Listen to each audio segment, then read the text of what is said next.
সুধী দর্শক, মোহনা টেলিভিশনের নিয়মিত আয়োজন ভিন্ন মাত্রা আলোচনা অনুষ্ঠানে আমি নজমুল হক নান্নু আপনাদের স্বাগত জানাচ্ছি। আমাদের আজকের এই আলোচনা অনুষ্ঠানটি সরাসরি সম্প্রচারিত হচ্ছে। এছাড়াও ইউটিউব এবং ফেসবুকেও আপনারা আমাদের অনুষ্ঠানটি দেখতে পাবেন, এটাও সরাসরি প্রচারিত হচ্ছে। তাছাড়া আগামীকাল সকাল 6:50 পুনরায় মোহনা টিভির নিজস্ব চ্যানেলে অনুষ্ঠানটি পুনরায় প্রচার করা হবে। আজকে আমাদের আলোচনার বিষয়বস্তু নির্ধারিত হয়েছে আমাদের পরিবহন সংকট, আমাদের আজকে যানজট। এই আলোচনার পাশাপাশি অত্যন্ত মর্মান্তিক একটি ঘটনা নিয়ে আমরা কথা বলবো। সেটি হলো বাংলাদেশি যারা চিকিৎসা গ্রহণের জন্য কলকাতায় গিয়েছিলেন, সেখানে একটা হোটেলে অত্যন্ত মর্মান্তিকভাবে সেখানে আগুনে পুড়ে মারা গিয়েছেন। এটা আমাদের কাছে অত্যন্ত একটি দুঃখজনক বেদনাদায়ক ঘটনা। আমরা তাদের কথা স্মরণ করছি, সেই দুর্ঘটনার বিষয়টি নিয়েও আমরা কথা বলবো। আজকে আমাদের আমন্ত্রণে দুজন বিশিষ্ট আলোচক এবং বিশেষজ্ঞ উপস্থিত হয়েছেন, আমরা তাদের সাথে পরিচিত হই।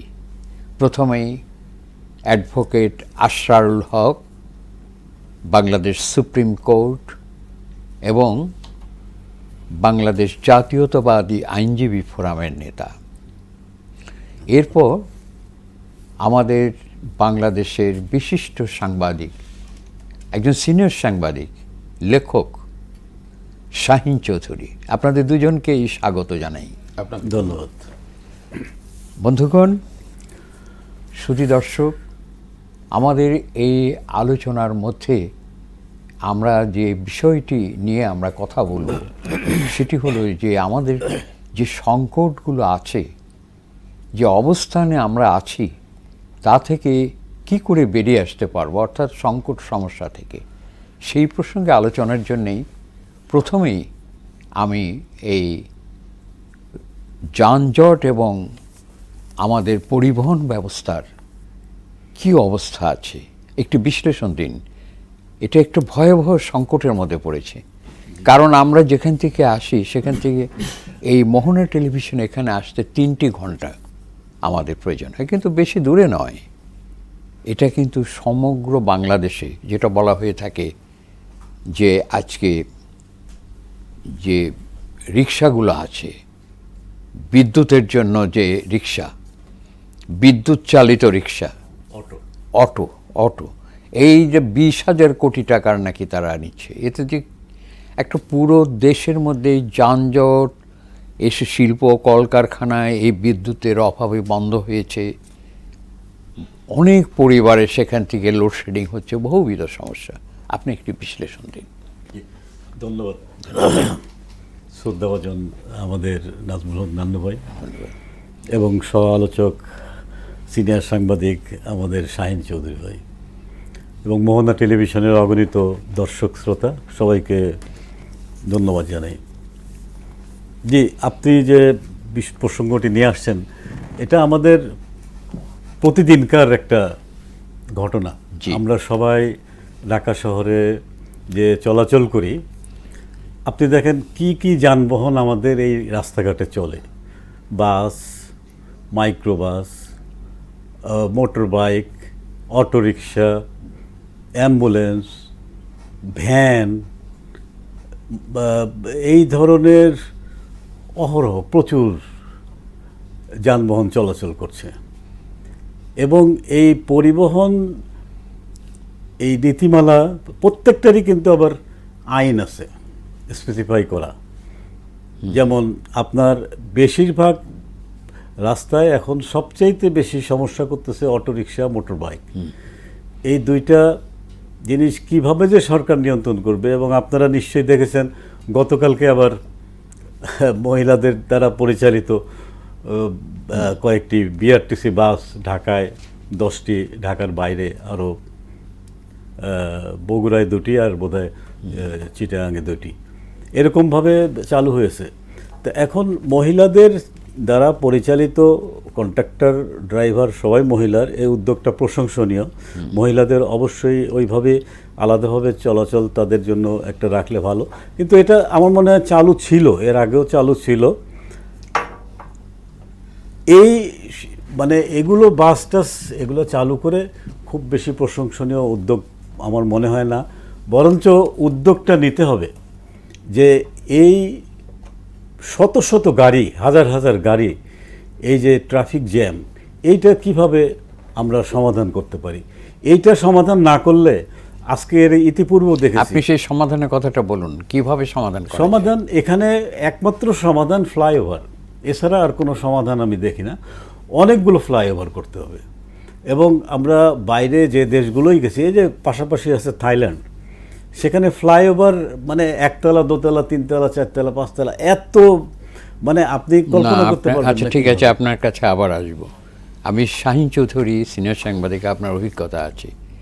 ফ্লাইওভার করতে হবে, এটা সত্য, অনেক কথা এগুলো বলা যায়, কিন্তু আপনাকে একটা পুরো পরিকল্পনা অল্প সময়ের মধ্যে বলতে হবে। আমাদের আরেকটি বিষয় আমরা আলোচনা করব, যেমন আমি প্রশ্নের এইগুলো আমি যেগুলো জানতে চাই সেটা হলো এই আধুনিক নগর পরিকল্পনা, এই নগর পরিকল্পনাটা সংশোধন করা সম্ভব কিনা, এবং আপনি যারা আজকে ব্যাটারি চালিত রিক্সা আছে তাদেরকে রাতারাতি তাদের সমস্ত আপনি উচ্ছেদ করে নতুন সমস্যা সৃষ্টি করতে পারেন না। সুতরাং এদেরকেও আপনার কোথাও প্রোভাইড করতে হবে, অথবা নগরকে আপনার সেখানে বিস্তৃত নগরকে রূপায়িত করতে হবে, মহানগরী করতে হবে। এইরকম পরিকল্পনা দিন। ফ্লাইওভার করতে হবে, এইগুলো রাস্তা করতে হবে, এগুলো কথা তো বিশেষজ্ঞরা বলবে না। তো সুতরাং আপনি এইটার উপর একটা পরিকল্পনা আপনি উপস্থাপিত করেন, যাতে বর্তমান আমাদের গণতান্ত্রিকভাবে নির্বাচিত তারেক রহমান সরকার এগুলো যেন একটা সঠিক একটা আইডিয়া পেতে পারে। এটাই আপনার কাছ থেকে আমি প্রত্যাশা করি। আপনি বিশ্লেষণ করুন। ধন্যবাদ আপনাকে, ধন্যবাদ আমার সহ আলোচক আশরাফুল ভাইকে ধন্যবাদ, এবং মোহনা টিভির দর্শকদের ধন্যবাদ আপনার এই গুরুত্বপূর্ণ আলোচনাটা উপস্থাপন করার জন্য। আমি যে জিনিসটা বলি, আমাদের মূল জায়গায় যেতে হবে। যানজট নিয়ে এখন যেসব হচ্ছে, পিঙ্ক বাস, ওই যে ট্রাফিক সিগন্যাল, অথবা হ্যান্ড ট্রাফিক, অথবা ওই যে বাস পরিবর্তন, টোটাল বোগাস। এটা কোনো মূলটা কি, যানজটটা কেন, কি কারণে? 350 স্কোয়ার কিলোমিটারের এই ঢাকা শহরে লোক বাস করে 3 কোটি, আপনাকে মাথায় নিতে হবে। ঠিক। তাহলে সেই 3 কোটি লোককে ধারণের জন্য আমাদের যে অবকাঠামো দরকার সেটা কিন্তু নেই।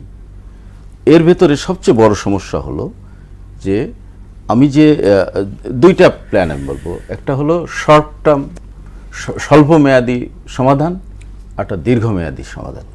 যদি এখন আপনি যেহেতু পরামর্শ চেয়েছেন, স্বল্পমেয়াদী সমাধান কি করা যেতে পারে, যেমন ধরেন এখন ঢাকা শহরের মূল সমস্যা কি, ফুটপাথগুলো দখল। ফুটপাথ দখল হওয়ার কারণে মানুষ মেইন রোড দিয়ে হাঁটে, এটা একটা। পরে গাড়ির গতি কমে যায়, একটা গেল। তারপরে আপনার এই যে অটোরিকশা, ব্যাটারি চালিত রিক্সা, এই রিক্সাটা কিন্তু গত 2 বছর হয়েছে, তার আগে কিন্তু এত ছিল না। এই 5ই আগস্টের পরে সারা দেশে যেমন একটা বিপ্লব ঘটেছে, ঢাকা শহরে একটা নতুন বিপ্লব, সেটা হলো এই অটোরিকশা।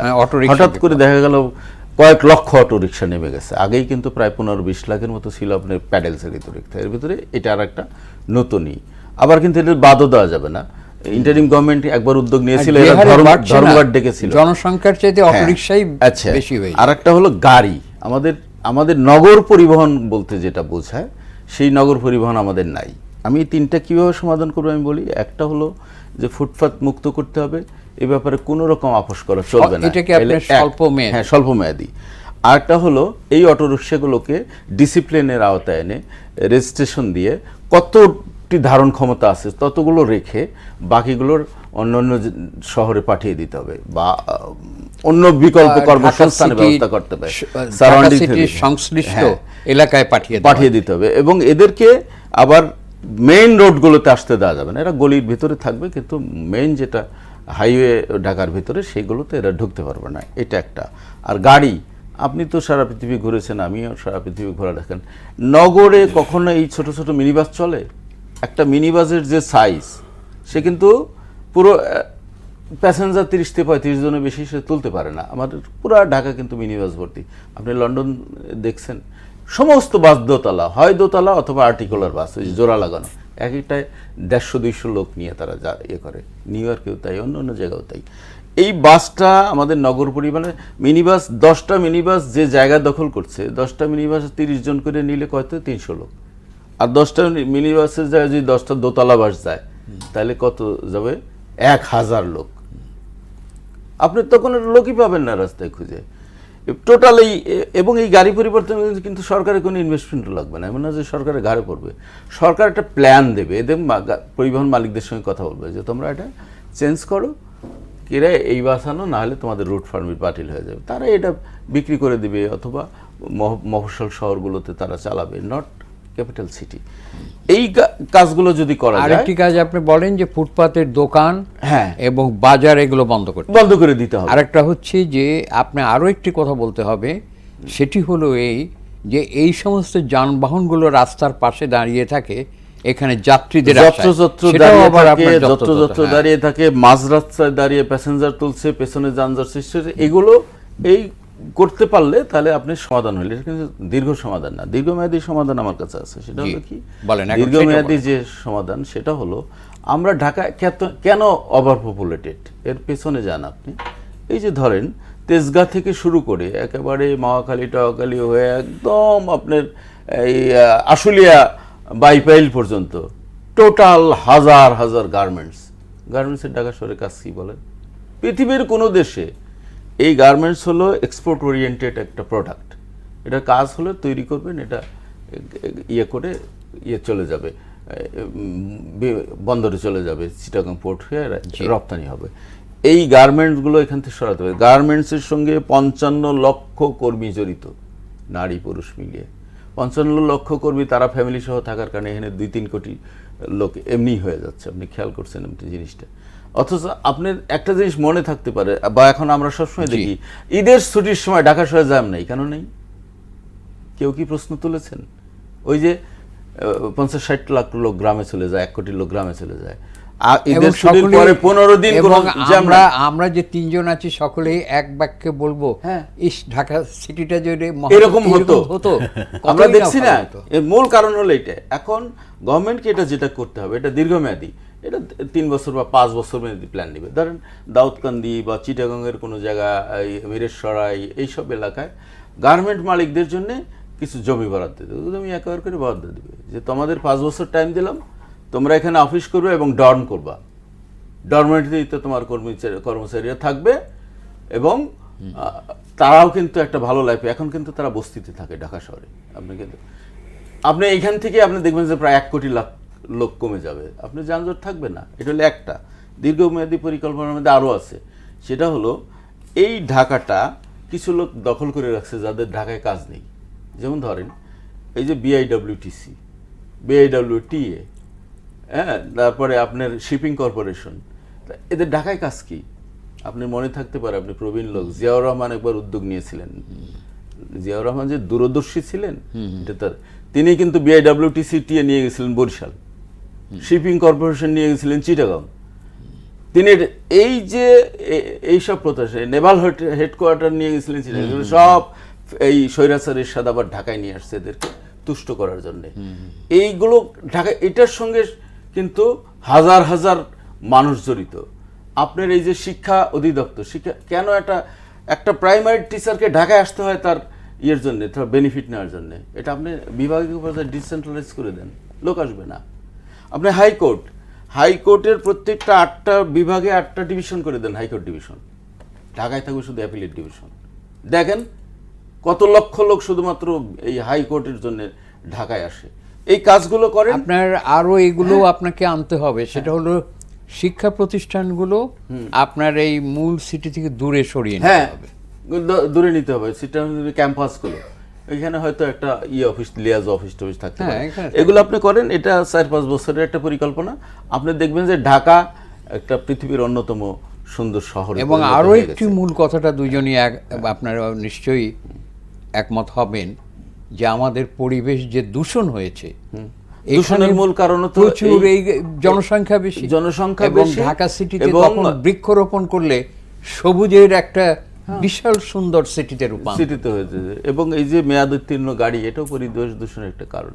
ঢাকা শহরের বাতাসের সীসার পরিমাণ এত বেশি যে একটা লোক ঢাকায় যদি সারাজীবন বসবাস করে তার আয়ু 10 বছর কমে যাবে। কিন্তু এই পরিবেশ দূষণের এইটা বিষয়টা আমরা আলোচনায় আনবো, কিন্তু কেউ কিন্তু চিন্তা করে না, কেউ চিন্তা করছে না। এবং এর আগে ডক্টর ইউনূসের সময় অনেকগুলো প্রস্তাব দেওয়া হয়েছিল যে ভদ্রমহিলা ওই পরিবেশ মন্ত্রী ছিলেন রেজওয়ানা, তিনি আরো পরিবেশ দূষণ করে গেছেন। দূষণ দূর তো থাক, দূষণ মুক্ত তো দূরে থাক। ইতিমধ্যে আমাদের সরকারও কিছু স্টেপ নিয়েছে, যেমন টার্মিনালগুলো শিফট করতে, সেটাও একটা উদ্যোগ, খুব ভালো, এটা খুব ভালো এটাও উদ্যোগ। প্রশংসনীয়। এবং হাইকোর্টের কথা যেটা বললেন, এটা এর আগে এরশাদ সরকার নিয়েছিল, কিন্তু ওইটা এখন সম্ভব না, এটা অলরেডি ডিসাইডেড যে ওইভাবে এটা করা কিছুই না, যাবে না। কেন নয়, আপনার বিভাগীয় পর্যায়ে হাইকোর্ট ডিভিশন সেই থাকবে, জিনিসগুলো আপনি আস্তে আপোষ আস্তে করলে চলবে আপনার না। কিছু কিছু লয়াররা কেউ অফিস, সবাই ঢাকায় থাকতে কিছু চায়। কিছু আপনার ঢাকার বাইরে নেওয়া যাবে। হাইকোর্টের, সুপ্রিম কোর্টের এটা সেটেলড হয়ে গেছে, তো এটা সুপ্রিম আগে কোর্ট ছিল, এখানেই থাকবে। আগে ছিল হাইকোর্ট ডিভিশন আগে রাজশাহীর হাইকোর্টের না, মামলা রাজশাহীতে বিভিন্ন জায়গায় ছিল, শুধু অ্যাপিলেট ডিভিশন আপনার, এখানে থাকবে। যেমন বিভাগীয় শহরগুলোতে। এটা পরবর্তীতে এটা চ্যালেঞ্জ করে সুপ্রিম কোর্টে অলরেডি সিদ্ধান্ত হয়েছে, এখন এটা সুপ্রিম এখানেই কোর্টের থাকবে। সিদ্ধান্ত হয়েছে, যার জন্য এটা চেঞ্জ করা এই আমলে মুহূর্তে যাবে না। এর তবে সাথে এটা এখন- ঠিক আছে। এখন এই বিষয়টা একটা আলোচনার বিষয়, অবশ্য এটা আলাদা ফোরামে আলোচনা করবো। আসুন আমরা আরেকটি বিষয়ে আমরা এখানে আলোচনা করি। আমি আপনাকে, আশরাফুল হক সাহেব, আপনার কাছে আমার এই প্রশ্নটা হলো যে আজকে দেখেন অত্যন্ত মর্মান্তিক যে দুর্ঘটনাটা কলকাতায় হয়েছে। এখানে চিকিৎসা গ্রহণের জন্য গিয়েছিলেন বাংলাদেশের মানুষ এবং অন্য ভারতের অন্য জায়গার অনেকেই। একটা হোটেলে তারা ছিলেন। বাংলাদেশের মানুষেরা কিন্তু ওই নিউ মার্কেটের আশেপাশে হোটেলগুলোতেই থাকে, আমি জানি, সকলেই আপনারা নিশ্চয়ই একমত হবেন। কিন্তু এই হোটেলে আগুনে দগ্ধ হয়ে এই মানুষগুলোর যে মৃত্যু হলো, এটা অত্যন্ত দুঃখজনক। এটা কেমন একটু মনে হয়। আর সবচেয়ে বড় কথা হলো যে কলকাতায় চিকিৎসা বা ভারতে চিকিৎসা নেওয়ার এই যে এত কষ্টকর জার্নি, এত টাকা পয়সা খরচ করে যাওয়া, তে আমাদের বাংলাদেশের মতো একটি দেশ, এখানে তো আধুনিক চিকিৎসার জন্য একটু ব্যবস্থা গ্রহণ করা উচিত। তো সেটা সম্পর্কেও তো আমাদের অনেক কিছু ভাববার আছে। আমরা এই দুর্ঘটনায় যারা মারা গিয়েছেন তাদের আমরা আত্মার শান্তি কামনা করছি, মাগফিরাত কামনা করছি। আপনি এই প্রসঙ্গে একটা বিশ্লেষণ দিন। এটা মানে খুবই মর্মান্তিক একটা ঘটনা। চিকিৎসা নিতে যে আমরা সবে সংবাদটা পেয়েছি, বিভিন্ন পত্র, অনলাইন পত্র পত্রিকায় আসছে এটা, যে চিকিৎসা নিতে গিয়ে হোটেলে কেউ বলতেছে যে এসির শর্ট সার্কিট হয়ে এটা হয়েছে, কেউ বলছে আগুন লেগে গেছে। তো এটা তদন্তাধীন, এখনই কোনো কিছু আমরা স্পষ্ট করে বলতে পারতেছি না। তবে যারা মারা গিয়েছে প্রায় 10 থেকে 11 জন, এর মধ্যে 9 জন বা 10 জনই বাংলাদেশি। হ্যাঁ, কোশ্চেনটা আসতো না। সময়টা তো এখন ভারতের সাথে বাংলাদেশের, বিশেষ করে আমাদের প্রধানমন্ত্রীর ইন্ডিয়া সফরকে কেন্দ্র করে যেভাবে ভারতের মোদি মিডিয়া, বলবো আমি, যেভাবে ছড়াচ্ছে, আপনি খেয়াল আছে নিশ্চয়ই, গত সপ্তাহে এই মানে বাংলাদেশ এর আগে পররাষ্ট্রমন্ত্রী জানিয়ে দিল রাজনৈতিক এবং তার পররাষ্ট্র কূটনৈতিক ভাষায় যে আমরা দুইটা বিষয় করতে চাই। একটা হচ্ছে আমাদের ফ্যাসিস্ট যে শেখ হাসিনা, সে ওখানে ইতিমধ্যে একটা কনফারেন্স করেছে একটা অর্গানাইজেশনের মাধ্যমে, এটা সরকার না বলেছিল, তারপরেও তারা করলো। দ্বিতীয় বিষয়টা হচ্ছে যে আমাদের ওসমান হাদি, যে জুলাই যোদ্ধা, তার হত্যার যে আসামি, তারা ইন্ডিয়ার আদালতে আছে, একে ফেরত দেওয়ার জন্য। ইতিমধ্যে ভারতের পররাষ্ট্র মন্ত্রণালয় আবার একটা সংবাদ সম্মেলন করে বলল যে এই সংবাদ সম্মেলনে হাসিনার যে সংবাদ সম্মেলনটা করলো, এটার সাথে সরকারের কোনো সম্পর্ক নাই। তো সম্পর্ক সরকারের, একটা রাষ্ট্রে এরকম ঘটনা হচ্ছে, একটা পার্শ্ববর্তী আমাদের রাষ্ট্র এটা নিয়ে একটা অবজেকশন জানিয়েছে, তারপরেও তাদের মানে ওই নাই বলেই এড়িয়ে গেলেন। এরপরে এনডিটিভিতে একটা সংবাদ আসলো যে আমাদের দেশের প্রধানমন্ত্রী আগামী সপ্তাহে ইন্ডিয়া সফর করতে পারে। এই সংবাদটা দেখে আমি আকাশ থেকে পড়লাম, আমাদের কোনো মিডিয়ায় কিন্তু এটা বলছে না। এই যে এই সংবাদগুলো একের পর এক এবং আজকেও যে ওরা সংবাদ সম্মেলনে বলেছে যে বাংলাদেশের প্রধানমন্ত্রী এবং আমাদের যে অ্যাম্বাসেডর আছে ত্রিবেদী, এই ইন্ডিয়ান অ্যাম্বাসেডর, সেও বলছে যে প্রধানমন্ত্রীর ইন্ডিয়া সফর করবে, এটা খুব আশাবাদী। না, আশাবাদী ঠিক আছে, আমরাও করব, আমরাও আশা করি। ইন্ডিয়া একটা শক্তিশালী দেশ, আমাদের প্রতিবেশী। এ দেশের সাথে তো আমাদের শত্রুতা করলে চলবে না, আমাদের অবশ্যই বন্ধুত্ব থাকতে হবে।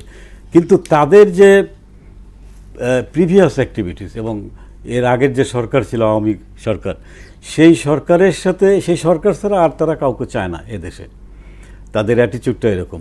এবং এই হাসিনাকে ওখানে শেল্টার দেওয়া থেকে শুরু করে আওয়ামী লীগের অনেক হাজার হাজার লোক সেখানে আছে। তো পরিস্থিতিটা এখন এমন পর্যায়ে গেছে যে আজকে কলকাতায় যে মানে আগুনে পুড়ে দুর্ঘটনা হলেও এটা আমাদের একটা ইনসিডেন্ট মনে হয় না যে এটার মধ্যে কোনো রাজনৈতিক আছে কিনা, ষড়যন্ত্র। আমরা এগুলো আস্তে আস্তে আরও জানতে। ধন্যবাদ আপনাকে। আচ্ছা শাহীন চৌধুরী, আপনার কাছেই আমার এই বিষয়টা আপনি একটু দেখবেন। আপনি মিডিয়ার অত্যন্ত একজন দক্ষ কর্মী এবং ব্যক্তি। আজকে ভারতের, বিশেষ করে পশ্চিমবঙ্গ, আজকে সমস্ত মিডিয়াগুলো কিন্তু মানে একটা নিরপেক্ষ দৃষ্টি থেকে বা একটা সাংবাদিকতা করার যে বিষয়টি, সেটা কিন্তু বিতর্কিত হয়েছে। বাংলাদেশের মূল ঘটনাগুলো এবং সত্যিকার অর্থে যাচাই বাছাই করে যে তারা একটা সংবাদ পরিবেশন করবে, মানুষের মনোভাব এবং যারা এখানে রাজনৈতিক দল হিসেবে যারা এখন দেশ শাসন করছেন বা যারা বিরোধী দলে আছে, কোনো রিপোর্টই নাকি সঠিকভাবে দেয় না। এটা ওখানে যারা আছে তারাই বলছেন যে অনেক খবর তো আমরা জানি না। এটা কেন হচ্ছে? ওখানে আপনার অনেক ব্যক্তিত্ব আছে, আমি একটু বলে নেই, অনেক রাজনৈতিক ব্যক্তিত্ব, বাম রাজনীতিবিদ, তারাও তো এই বিষয়গুলো দেখতে পারেন যে আসলে কি হচ্ছে বাংলাদেশে। তাহলে কি বিজেপি যা বলবে সেটাই মানতে হবে? যেটা আমাদের আশরাফুল হক সাহেব বলেছেন যে আমরা সব কিছুই তোমাদের সাথে বন্ধুত্ব করতে চাই, কিন্তু ওই আমাদের যে যাকে পছন্দ করব সেই রাজনৈতিক দল এবং তিনি প্রধানমন্ত্রী হবেন, মানে এখানে জনগণ কেউ নয়। এবং রাতের বেলা যে ভোট হলো সেটাও খেয়াল নেই। আরেকটি কথা আপনাকে আমি বলি, আপনি বিশ্লেষণ দিয়ে বলবেন, সেটা হলো বিনা সিকরি নামে যে হাই কমিশনার ছিলেন এখানে, যে ভদ্রমহিলা, তিনি, আমি অবশ্য এটাকে সত্য হোক কিনা জানি না, এটা আমি ফেসবুকে দেখেছি, উনি একটা কঠোরভাবে বলেছেন যে তারেক রহমানের একটা কঠোর নীতি এবং অত্যন্ত, উনি বলছেন রূঢ় এবং কঠোর, মানে উনি যে কথাটা বলেছেন কূটনৈতিক, উনি একজন কূটনীতিবিদ ছিলেন, কূটনৈতিক শিষ্টাচার নয়, শিষ্টাচার বহির্ভূত কথা। আপনি এখন বিশ্লেষণ করেন তাদের মধ্যে এত ক্ষোভ কেন?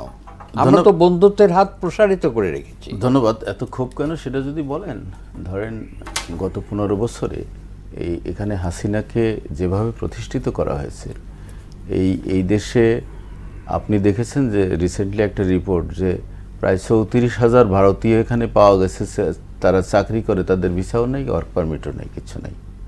মানে এই দেশটা তাদের একটা মানে প্রভিন্স হিসেবে তারা মনে করে। শুধু তাই না, এই সুযোগটা তারা বেতন ভাতা কিভাবে পাঠাচ্ছে কোনোভাবে কেউ জানে, হুন্ডির মাধ্যমে পাঠাচ্ছে।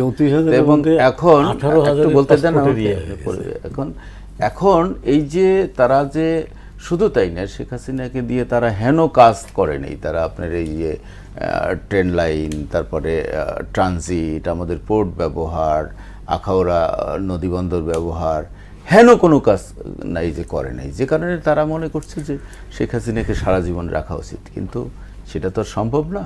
আর আপনি যে মিডিয়ার কথা বললেন, এটা আজকে না, কিন্তু 5ই আগস্টের পরের থেকেই তারা এমন সব নিউজ দিচ্ছে যার সঙ্গে বাস্তবতার কোনো মিল নেই। এবং এটা ওই যে একই পলিসিতে কিন্তু শেখ হাসিনাও গিয়েছিল। আপনি মনে থাকতে পারে যে গত 15 বছরে মিডিয়া সম্পর্কে, আপনিও একজন গণমাধ্যম কর্মী, যে আমাদের মিডিয়াতে যারা লিডিংয়ে ছিলেন তাদের রোলটা কী ছিল, তারা সংবাদ সম্মেলনে গিয়ে কী কথা বলতেন।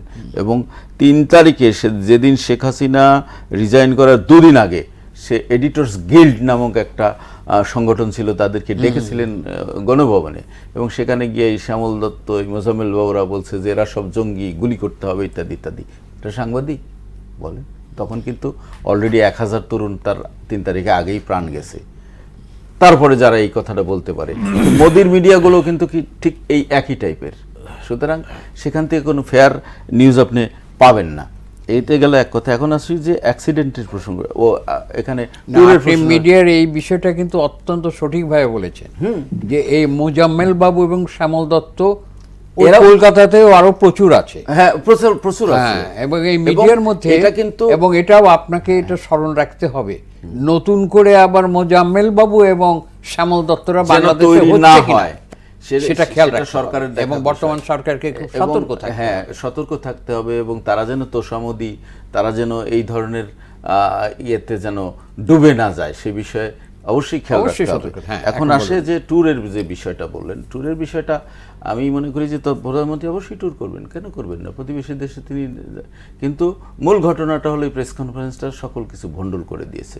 কারণ ইন্ডিয়ান গভর্নমেন্ট যতই বলুক যে আমরা জানি না, একটা ওখানে ইন্টারন্যাশনাল মিডিয়া করেসপন্ডেন্টদের একটা ক্লাব আছে, সেই ক্লাবে সকল সাংবাদিকদের জড়ো করা হলো। 3 দিন আগে কিন্তু ঘোষণা দেওয়া হলো যে অমুক তারিখে শেখ হাসিনা জনসমক্ষে আসবেন। সরকার জানে না? এটা বললেই হলো। শুধু কি শেখ হাসিনা, আপনি এই দেশের যত কিলার আছে, আপনার এই কামাল বলেন, স্বরাষ্ট্রমন্ত্রী কামাল বলেন, এমপি বলেন, ছাত্রলীগের গন্ডা বাহিনী বলেন, হ্যান্ডমেড বাহিনী বলেন, 10 থেকে 15,000 কিলার ওখানে আশ্রয় নিয়েছে। আপনি কিলারদের আশ্রয় দিবেন, আপনি হত্যা মামলার আসামিদের আশ্রয় দিবেন, আবার বলবেন তারেক রহমান সাহেব অধীর আগ্রহে অপেক্ষা করছি তাকে অভ্যর্থনা জানানোর জন্য। আর বিনা সিক্রির যে কথাটা বললেন, এটা আপনি ফেসবুকে না, আমি প্রথম আলোতে দিয়েছি, বলেছেন সেটা, এবং একটা দায়িত্ব জ্ঞানহীন বক্তব্য দিয়েছেন একজন সাবেক ডিপ্লোম্যাট হিসেবে তার, এবং এই দেশে তিনি এখানে কর্মরত ছিলেন, তার কাছ থেকে আমরা এরকম একটা বক্তব্য আশা করি না। আমি মনে করি যে আমাদের সরকার, তারেক রহমানের সরকার, তিনি সঠিক পথেই আছেন। তিনি অবশ্যই যাবেন না কেন? অবশ্যই যাবেন। আগে তারা শুধরাক, তারা প্রমাণ দিক যে আমরা এই সরকারের সাথে সম্পর্ক স্থাপন করতে চাই। এই যে গতকালকে পরশুদিন রণধীর জয়সওয়াল প্রেস কনফারেন্সে একটা কথা বলেছেন যে আমরা বাংলাদেশের প্রধানমন্ত্রী আসবেন কি আসবেন না এ ব্যাপারে আমার কাছে কোনো আপডেট নেই, তবে হাদির হত্যাকারীদের এবং শেখ হাসিনাকে ফিরিয়ে দেওয়ার বিষয়টি আমরা সক্রিয়ভাবে বিবেচনা করছি। এই কথাটা ভালো লাগছে যে সক্রিয়ভাবে করছেন। অন্তত একজনকে দেন, দিয়ে প্রমাণ করেন, ওকে শেখ হাসিনাকে পরে দেন। হাদির 2 হত্যাকারী তো গ্রেপ্তার আছে, হাদির সঙ্গে আপনাদের কি ইন্টারেস্ট? তাকে পাঠায় প্রমাণ করেন যে আমরা পর্যায়ক্রমে দেবো, তারপরে তো অবশ্যই তারেক রহমান যাবেন না কেন? তিনি তো সবার সঙ্গে সবার সঙ্গে বন্ধুত্ব করতে চান অবশ্যই। এখন আসেন আর মূল বিষয়টা, যেটা আপনার এই 3 জনের আজকে যে 9 জনের যে মৃত্যু, এটা 11 জন না 9 জন মারা গেছে। 9 জনের ভিতরে আরো দুর্ভাগ্যজনক খবর কি, যে 5 জনের পরিচয় পাওয়া গেছে। কুষ্টিয়ার একজন সাংবাদিক, আজকের পত্রিকা, দৈনিক আজকের পত্রিকা এর কুষ্টিয়ার প্রতিনিধি, তার শ্বশুর এবং তার ওয়াইফ, ওর নাম বোধহয় দেবাশিস, তার শ্বশুর, তার ওয়াইফ, তার 2 সন্তান, এই এক ফ্যামিলির 5 জন। আরও আছে 3 জন বাংলাদেশি, তাদের এখনো আইডেন্টিফাই হয় নাই, তাদের ইয়েটা পাওয়া যায় না, পরিচয়টা পাওয়া যায় না। তাহলে হলো 5 3 8 জন, আর একজন হলো গুজরাটের বাসিন্দা। এই হলো মোট 9 জন মারা গেছে। আর এটাকে আমি মনে করি যে এটার অ্যাক্সিডেন্টের যে মূল কারণ, সেটা হলো এটা একটা ছোট হোটেল, খুব বড় কিন্তু না, লো কস্ট হোটেল। এরা চেন্নাই থেকে চিকিৎসা করে ফিরে এখানে 2 দিন স্টপ ওভার নিয়েছেন, সেখান থেকে তারা কিছু কেনাকাটা করবেন, করে দেশে ফিরবেন, এই হলো তাদের প্ল্যান ছিল। এখন এই সময় এই ঘটনাটা ঘটে। তাদের সিঁড়িটা ছিল সরু, এলে একটা হলো পেছনে যে একটা ইয়ে ছিল, একটা দরজা ছিল, সেটা আবার কলাপসুল গেট দিয়ে আটকানো ছিল। তারা কিন্তু বেরোতে পারেননি, এটা চেষ্টা করেও খুলতে পারেননি। এছাড়া আগুন নেভানোর মতো কোনো কেউ আসেনি, কোনো ফায়ার দমকল বাহিনী আসেইনি, অনেক পরে আসছে। এবং আরেকটা ঘটনা হলো, ফলো আপটা সর্বশেষ যেটা হলো, যে আমি যেটা বলেছিলাম শেষ হওয়ার আগে, যে হোটেলের মালিক এবং তার ছেলেকে পুলিশ গ্রেপ্তার করেছে। এটা মোট তদন্ত হলে আমরা আর 2 দিন বা 3 দিন পরে আপডেট পাবো। এখন আপনি শুরুতে যে কথাটা বলেছিলেন যে আমরা কেন যাই, ভারতে চিকিৎসার জন্য যায়। এর পেলে অনেকগুলো কারণ আছে। আপনি আমাদের দেশে ভালো হাসপাতাল নেই তা না, কয়েকটা ভালো হসপিটাল হয়েছে, কিন্তু এটা হয়েছে আপার ক্লাসের জন্য।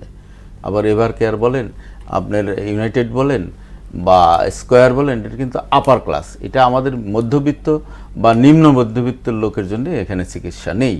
আর এর নিচে যেগুলো আছে সেগুলোতে আসলে খুব সরকারি হাসপাতালগুলো অব্যবস্থাপনা, রোগীর পরিমাণ এত বেশি যে সেখানে পাওয়া যায় না, সুষ্ঠু চিকিৎসা পাওয়া যায় না। বাধ্য হয়ে আমরা ভারতে যাই। কেন ভারতে যাই? একটা মাত্র দেশ যেখানে আমরা বাই রোডে 1100 টাকা ভাড়া দিয়ে যেতে পারি। আপনি খেয়াল করবেন আর সাশ্রয়টা কত। 1100 টাকা ভাড়া দিয়ে কলকাতা পর্যন্ত পৌঁছানো যায়। আর বাংলাদেশ থেকে আর কোন দেশে 1100 টাকা ভাড়া দিয়ে যাবেন বলেন? চায়নায় কিন্তু আমাদের জন্য 30টা হোটেল ডেডিকেটেড করে রাখছে কুনমিংয়ে বাংলাদেশিদের জন্য। এবং সেটা এই 5ই আগস্টের পর থেকেই যখন তারা ভিসা বন্ধ করলো ইন্ডিয়া, তখন কিন্তু চাইনিজ গভর্নমেন্ট এবং 24 ঘন্টার মধ্যে ভিসাও দিয়ে দিচ্ছে। কিন্তু সমস্যাটা কি? ওখানে 38 থেকে 40 হাজার টাকা আপনার বিমান ভাড়া লাগে। এটা তো আপনার মিডল ক্লাসের ইয়ের বাইরে চলে গেল। আমি রুগী নিয়ে গেলাম, সাথে যদি 2জন লোক যান, 3জন, 340-এ কত? 3×4=12, 1,20,000 টাকা খালি প্লেন ফেয়ারি। আপনি যত সস্তা চিকিৎসা পান সেইটা আপনি কলকাতা বা চেন্নাইয়ের সাথে হবে না। কলকাতা থেকে ট্রেনে যদি চেন্নাই যান সেটাও কিন্তু খুব বেশি খরচ না। এই বিবেচনায় কিন্তু আমাদের বাধ্য হয়ে হাসপাতাল ওখানে যেতে হয়। কিন্তু এটার একটা সমাধান ইতিমধ্যেই হয়ে গেছে, যাবে। সেটা হলো তারেক রহমান সাহেব যে চায়না ট্যুর করলেন, আপনিও জানেন যে চায়না কিন্তু বলেছে যে এখানে 10টা অলরেডি এটা একটা এগ্রিমেন্টও হয়েছে, এখানে 10টা তারা ওয়ার্ল্ড ক্লাস হাসপাতাল করে দেবে এবং চিকিৎসা হবে লোকাল খরচে। এই হাসপাতালগুলো হয়তো 2-3 বছর লাগবে। এটা হয়ে গেলে আমাদের আর ইন্ডিয়া যেতে হবে না, আর আগুনে পুড়ে মরতে হবে না আমাদের। এটা হচ্ছে, আমি মনে করি যে সেই দিনের জন্য আমাদের একটু অপেক্ষা করতে হবে। ধন্যবাদ আপনাকে। এখন আমি আশরাফুল হক সাহেবের কাছে আমি যে প্রসঙ্গটি বলতে চাই সেটি হলো এই যে আজকেই যে আমরা চিকিৎসা যে সংকট থেকে উত্তরণের যে প্রসঙ্গটি উত্থাপন করেছেন, এটি আমরা আশা করি যে এটা গভর্নমেন্ট খুব দ্রুততার সাথে আজকে হসপিটালের বাস্তব অবস্থানকে পুনর্নির্মাণ করে, এবং চাইনিজদের একটা বৈশিষ্ট্য আছে কিন্তু যে সময়ের মধ্যে যে সময়টুকু তারা নেবেন, এই সময়ের মধ্যে তার আগেই করে দেবেন। তার আগেই তারা কোভিডের সময় একটা জিনিস পয়েন্ট আউট করি, তারা একটা প্রমাণ করেছে, আপনি 10 দিনের ভিতরে তারা কিন্তু একটা 10তলা হাসপাতাল করে প্রমাণ করেছে। অর্থাৎ সব স্টিল ট্রাস দিয়ে কি করে ফ্রেম দিয়ে দ্রুত লাগায় ফেলছে এবং অসাধারণ হচ্ছে। অসাধারণ একটা কোভিডের সময় এটা কিন্তু ওয়ার্ল্ড ওয়াইড এটা আলোচিত হয়েছিল যে এত স্বল্প সময়ে এত বড় হসপিটাল কিভাবে। এবং আরো একটি জিনিস তারা এই করেছিলেন, ফিল্ড হসপিটাল। এই ফিল্ড হসপিটালটা মানে লক্ষ লক্ষ মানুষকে একটা ফিল্ডের মধ্যে করা যায় যদি মহামারী এই দ্রুততার সাথে যদি ছড়িয়ে পড়ে। তো সেটা এখন কথাটা হলো যে আমাদের এখানে হসপিটাল হলে অন্তত চিকিৎসার এই ব্যবস্থাটা এখানে হয়ে যায়। আমরা আবার ফিরে আসি যে বাংলাদেশ এবং ভারতের যে কূটনৈতিক যে টানাপোড়েন বলে যে প্রচারিত হচ্ছে, এখন তারেক রহমান ভারতে যাবেন কি না আপনারা দুজনই আলোচনা করেছেন। এখন প্রসঙ্গটি হলো এই যে আমাদের তো কথা বলতেই হবে, সেটা হলো যে ডিসেম্বরে আমাদের ফারাক্কা সমর এবং যে পানি, গঙ্গার পানি, এটার প্রয়োজন, তিস্তা এটার প্রয়োজন।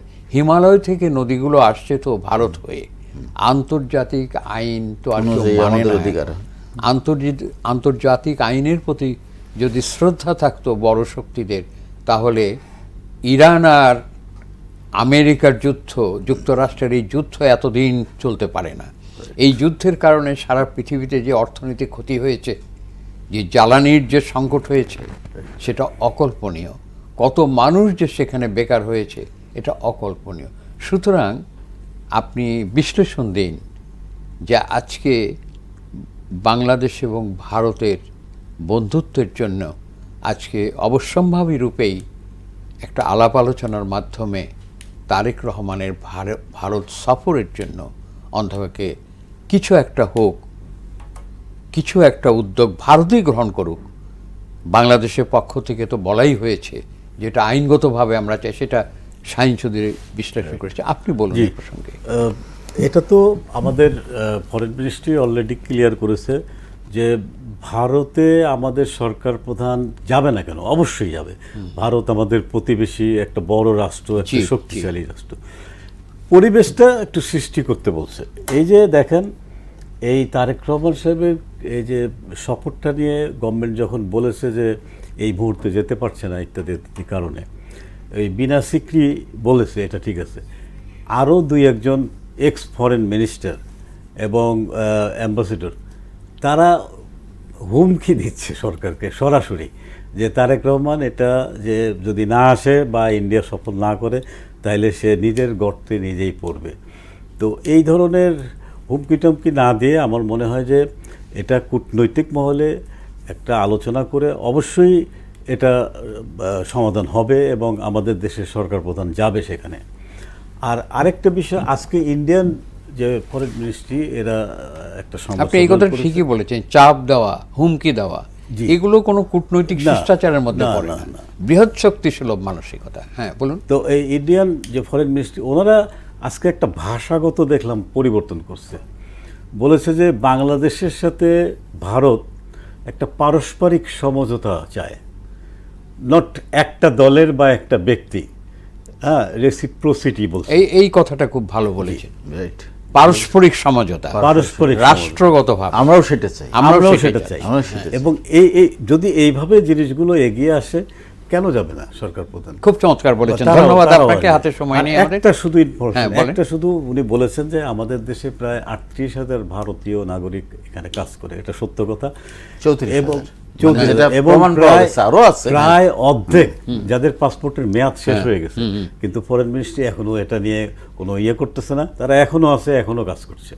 তাহলে ফরেন মিনিস্ট্রির ওই মানুষগুলো বোধহয় আগে রিক্রুট করা, আগে রিক্রুট এবং আরও একটা কথা, আরও একটা জিনিস আমি পত্রিকায় দেখেছি, আদানির কোম্পানিতে এমন অনেক চাকুরিজীবী আছে তার বেতন হচ্ছে 25 লক্ষ টাকা। আমি একটা বাংলাদেশের পত্রিকায় দেখলাম। আছে। এবং আরও যত স্টাফ আছে এখানে সব হচ্ছে ভারতীয়। ওই সোকল এক্সপার্টের নামে হ্যাঁ, আপনি আমাদের High বাইং salary। হাউসগুলোতে এবং এক্সপোর্ট ওরিয়েন্টেড গার্মেন্টসগুলোতে এই বিশেষজ্ঞের নামে এই ধরনের মানে ওভার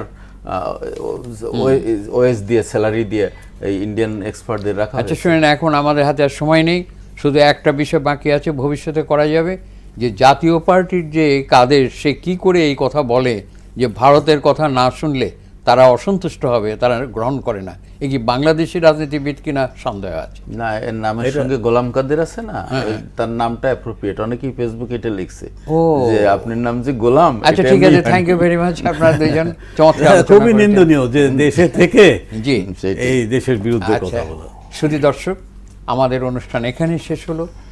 আপনাদেরকে ধন্যবাদ, শুভরাত্রি, আবার দেখা হবে।